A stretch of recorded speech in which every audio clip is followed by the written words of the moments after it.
This bucket says finished big eggs. I don't know that that's a true statement, so let's open it up and find out what's really in there. Well, the lid said finished big eggs. These are larger than most. They're more softball size than baseball size, but I don't consider these big. Maybe, this is the biggest one here, but let's go through them in detail and I'll tell you where they're from. So let's start in the back. Obviously this is not a thunder egg. This is a Brazilian agate with some kind of pink druzy going on back in there.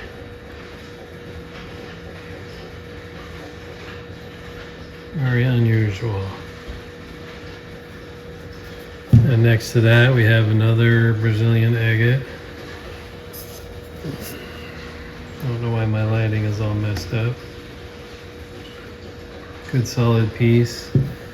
Now here's a piece of Kerry plume agate that is true plume. This stuff's hard to get now because you can't dig it anymore. Then we have a couple pieces of Paisley agate out of Contact, Nevada area. And if you stop at the casino in Contact, Nevada, they will actually give you a map to the area where you can dig. It's about a 25-mile radius. But this is called Paisley agate. And it's set, a lot of it is in opal. So you just got to cut the chunks of agate out because the opal doesn't polish very well. This obviously is not a thunder egg. This is a Berber agate from Morocco.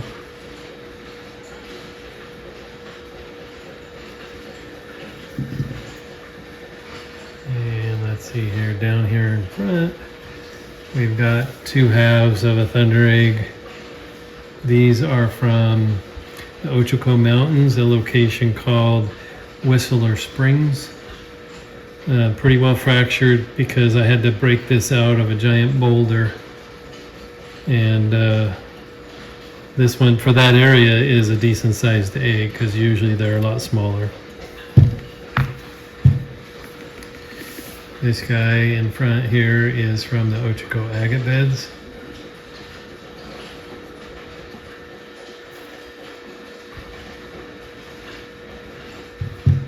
And then we have another one from the Lucky Strike mine. There's quite the variety from Lucky Strike. This larger one here is from the Lucky Strike mine. It would be considered a double. Lots of nice red moss running through there. Got a couple more pieces from the Lucky Strike mine.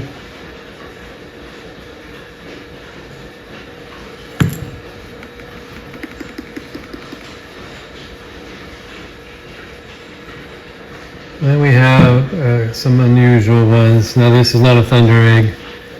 This is a piece of Montana agate that you couldn't tell from the outside, but had some crazy banding going on and druzy on the inside.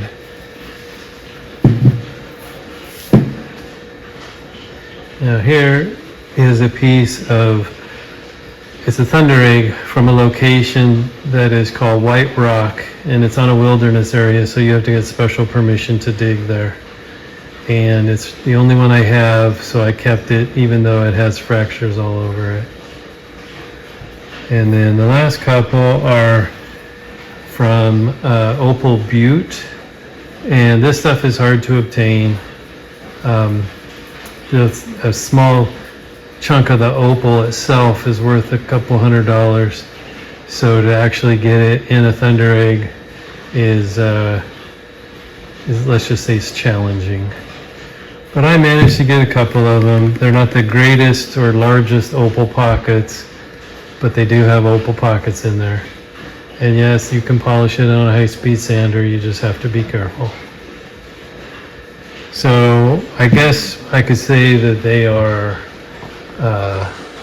larger than average, but I know I have much bigger thunder eggs than this.